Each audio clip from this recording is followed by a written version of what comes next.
Hi everyone, it's me, Kimberly from Lincoln, and in this video I'm going to show you how to make your own stickers.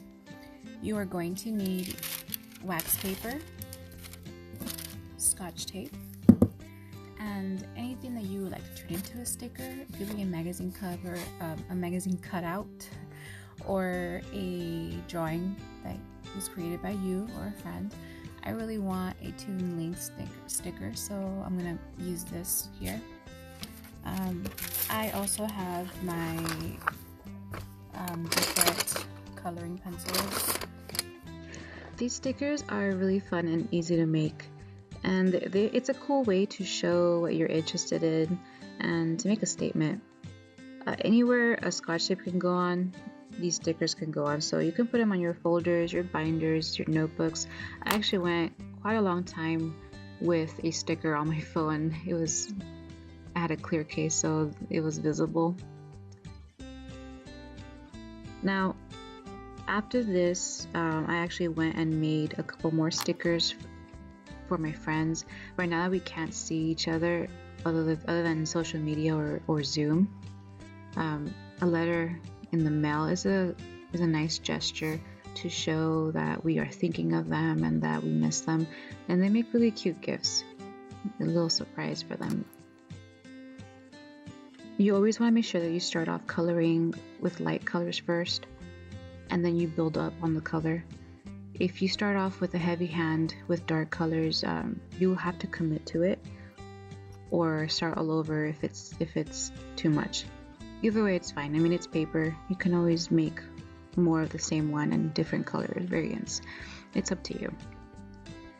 I also mentioned at the beginning of the video that I can show you how to make printable stickers. I know my middle schoolers like to make pixel art on their devices, so that's a fun one too.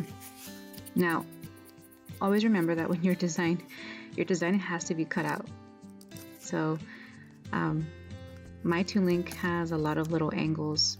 You can always, keep that in mind when you are making your sticker or printing out your sticker, that you're either going to cut around the design, or you're going to just make a square or a circle shape around your sticker. You just be aware of it. Like my little link has little legs and it could easily be cut off. I use an X-Acto knife to cut the inside, and that is just my personal taste. You do not have to cut the inside with scissors. Many of my students just colored it in with a different color and gave their sticker a background.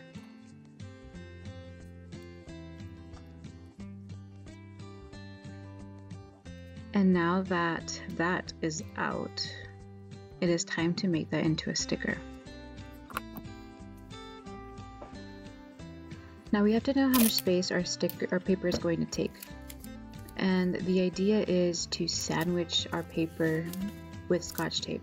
So right now you see me putting the first layer of scotch tape, and I overlap it because I do not want to have a gap where the paper is, not sealed. And once that is there, I lay the paper on top, and then I very carefully place the top layer of scotch tape. You need to be very careful. I always go from the center out to prevent the paper from folding on me before placing the scotch tape all the way down. Because once you do that, you have to do it all over again. Make sure that the entire paper is covered with scotch tape on both sides. It needs to be sealed, because if it's not, it's going to get damaged with whatever falls on the sticker. Now there are different ways that you can clean this up. The first one is cutting an outline, cutting around your outline, leaving a good space of scotch tape. My middle schoolers they did a really good job making their design, but then they cut around on top of their line, or it was too thin, and that pretty much breaks your seal, because then the scotch tape is no longer touching each other. So you want to keep that in mind when you are cutting this. Or you can do this the way I'm showing you right now, where you just straighten out the lines, the sides. I'm just straightening it out. And there you go. I would love to see your stickers. So if you try this out, make sure you share it. I would love to see it, you guys.